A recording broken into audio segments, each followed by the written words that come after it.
Hello student, Shrimati मोहरी देवी तापड़िया कन्या महाविद्यालय के इस यूट्यूब चैनल पर आप सभी का फिर से स्वागत है। आज का जो अपना टॉपिक है वो है थ्योरम ऑफ कॉन्ग्रुएंस, यानी जो समशेषता की प्रमेय जो होती है उसको अपन आज के वीडियो में डिस्कस करने वाले हैं। ठीक है, प्रीवियस वीडियो में अपन ने कॉन्ग्रुएंस को डिस्कस किया है और कॉन्ग्रुएंस की कुछ इंपॉर्टेंट जो प्रॉपर्टीज रहती है जो अपने आगे यूज में आएगी उन सबको अपन ने प्रीवियस वीडियोस के अंदर डिस्कस किया है। आई होप आपको समझ आया होगा। अब जो आगे है अपन इसकी जो इस पर बेस्ड एक थ्योरम है जो आपके लिए बहुत इंपॉर्टेंट है उसको अपन डिस्कस करने वाले हैं। ठीक है, तो सबसे पहले अपन इसका थ्योरम का स्टेटमेंट देखते हैं, ये थ्योरम कहती क्या है और फिर अपन इसके प्रूफ को देखेंगे। तो ये कहती है कि दो पूर्णांक समशेष मॉड्यूल m है।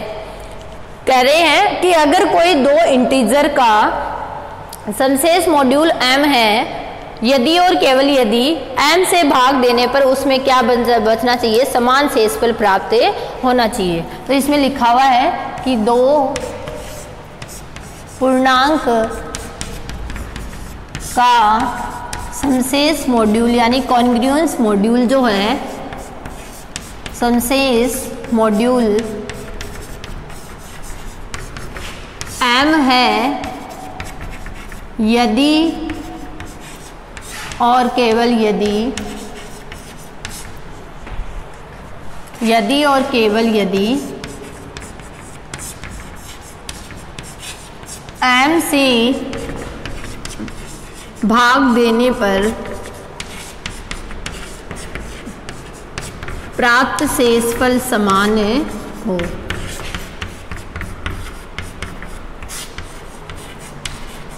यह अपना इसका स्टेटमेंट है रहता है। यदि और केवल यदि है तो ऐसी थ्योरम्स को अपने को दोनों तरफ से प्रूव करना होता है, यानी पहले शुरुआती स्टेटमेंट को लेके चलना होता है और लास्ट स्टेटमेंट को प्रूव करते होते हैं। जो कन्वर्सली के अंदर है, लास्ट स्टेटमेंट को चलते हैं और शुरुआती स्टेटमेंट को अपन प्रूफ करते हैं। तो यहाँ पे देखिए अपने को यहाँ पे कोई दो इंटीजर लेके चलने हैं a और b, और अपने को यहाँ पे और उनको समशेष मॉड्यूल लेके चलना है।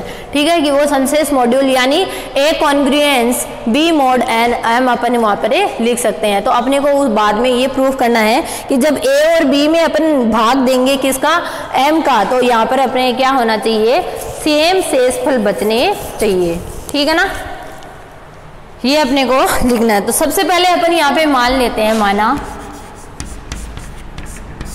कोई दो पूर्णांक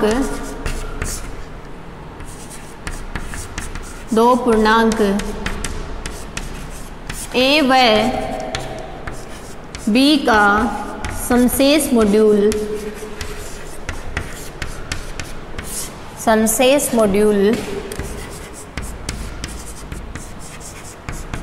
m है। ठीक है, समशेष मॉड्यूल कितना लेके चले, m, यानी मैं क्या लिख सकती हूँ, a congruence b mod m लिख सकते हैं। ठीक है, अब यहाँ पे अपन जो दूसरी कंडीशन है वो ये लेके चल रहे हैं कि जब अपन इन संख्याओं के अंदर m का डिवाइड करते हैं तो इनके जो शेषफल है वो समान नहीं होके क्या है, अलग अलग है। ठीक है, तो यहाँ पर a और b को अपन इस तरीके से विद्यमान करते हैं कि उनका m से भाग देने पर इनके शेषफल जो है वो अलग अलग है। माना a व b को m से भाग देने पर शेषफल r1 व r2 है। ये लेट कर लिया कि ये जो इनके शेषफल बचेंगे वो क्या बचेंगे, मेरे r1 और r2 यहाँ पर बचेंगे।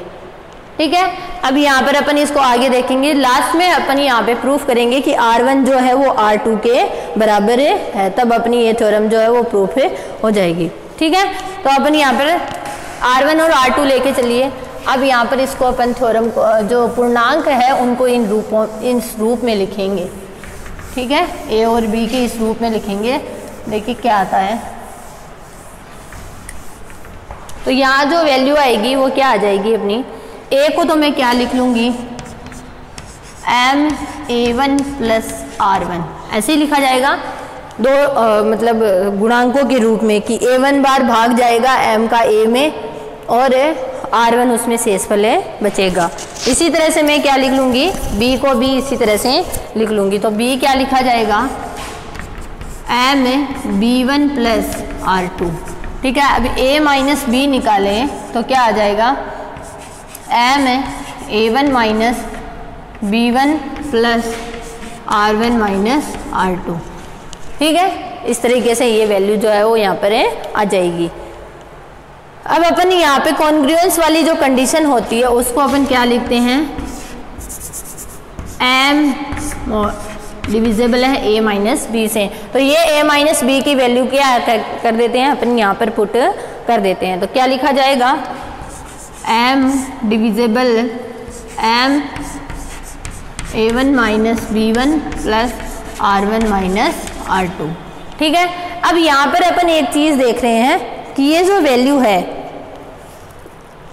इससे तो डिविजिबल है लेकिन इससे डिविजिबल नहीं है। अब अपन देखिए यहाँ पे क्या लिखेंगे,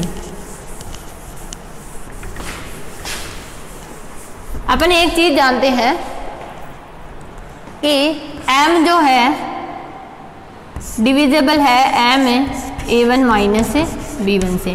डिविजिबल है कि नहीं है, देखिए ये M के गुणज के रूप में व्यक्त हो रहा है तो M इससे डिविजिबल होगा कि नहीं होगा, होगा। तो M जब इन दोनों कंडीशन में ये डिविजिबल है तो इनके माइनस से भी डिविजिबल होगा। मतलब मैंने प्रॉपर्टीज में आपको बताया था, अगर कोई दो एलिमेंट से ये डिविजिबल होता है तो उनके नेगेटिव से भी क्या होता है, ये डिविजिबल होता है। तो क्या लिख सकते हैं, M डिविजिबल होगा किससे, M A1 minus B1 plus R1 minus R2 minus M A1 minus B1। इससे क्या होगा, देखिए इन दोनों को मैंने घटाया आपस में, इससे भी क्या हो जाएगा, ये डिविजिबल हो जाएगा। तो ये तो क्या हो जाएगा, इससे कैंसिल आउट हो जाएगा। अब अपने पास कौन बच जाएगा, R1 R2 बच जाएगा। ठीक है, पर अपन जानते हैं कि M जो है वो R1 और R2 से क्या होगा, बड़ा होगा, दोनों वैल्यू सही। तो अब ये क्या कंडीशन हो जाएगी, यहाँ पर कंडीशन को अपने को क्या लेना पड़ेगा, 0 लेना पड़ेगा। ठीक है, यानी M यहाँ पर वैल्यू आ गई M R1 माइनस R2। अब जो R1 माइनस R2 है वो लेस देन हो जाएगी किससे, M से। तो ये किस कंडीशन में पॉसिबल है, तब है R1 माइनस R2 क्या हो जाएगा, मेरा 0 हो जाएगा। और यहाँ से क्या आ जाएगा, R1 बराबर है R2। और यही अपने को यहाँ पर प्रूफ करना था कि अपन जो रिमाइंडर लेके चले हैं वो रिमाइंडर क्या हो जाएंगे, यहाँ पर समान प्राप्त हो जाएंगे। तो अपन लिखेंगे, अतः A व B में M का भाग देने पर समान शेषफल प्राप्त होता है। अतः A व B में M का भाग देने पर समान शेषफल प्राप्त होता है। ठीक है, ये थ्योरम एक तरफ से प्रूफ होगी, यदि और केवल यदि में थ्योरम को दोनों तरफ से प्रूव करना होता है। अब अपन लेके चलेंगे कि A व B में M का भाग देने पर शेषफल अगर समान प्राप्त होते हैं तो A और B क्या होंगे, आपस में कॉन्ग्रुएंसी होंगे, यानी समशेष मॉड्यूल होंगे। ये अपने को प्रूफ करना है। ठीक है, तो यहाँ पर इसका उल्टा अब अपने को प्रूफ करना है, लेके चलना है कि A और B जो है वो क्या है, M का भाग देने पर समान शेषफल प्राप्त होता है। विलोमतः कन्वर्सली इसको जिसको बोलते हैं, माना A व B में M का भाग देने पर समान शेषफल प्राप्त होता है।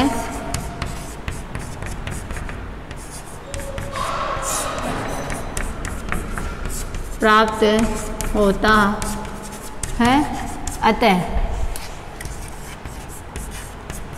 अतः क्या लिख सकते हैं यहाँ पे, A को मैं क्या लिख सकती हूँ, M A1 प्लस R, और B को क्या लिखेंगे, M B1 प्लस R। ठीक है, ये लिखा जाएगा यहाँ पर। तो ये वैल्यू आ गई यहाँ पर,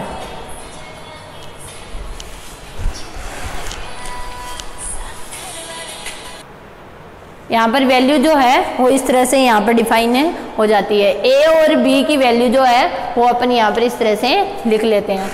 अब जो है वो वैल्यू क्या आ जाएगी अपनी, अब जो कॉन्ग्रुएंस वाली कंडीशन होती है उसमें क्या होता है, ए माइनस बी अपन निकालते हैं, ए माइनस बी में निकालूं तो क्या आ जाएगा, एम है A1 माइनस है B1, ठीक है। यानी a माइनस बी जो है वो किससे डिविजिबल है, m से डिविजिबल है। तो मैं क्या लिख सकती हूँ, m divisible a minus b, ये लिख सकती हूँ। और m divisible a minus b है तो मैं क्या लिख सकती हूँ, a कॉन्ग्रुएंस b मॉड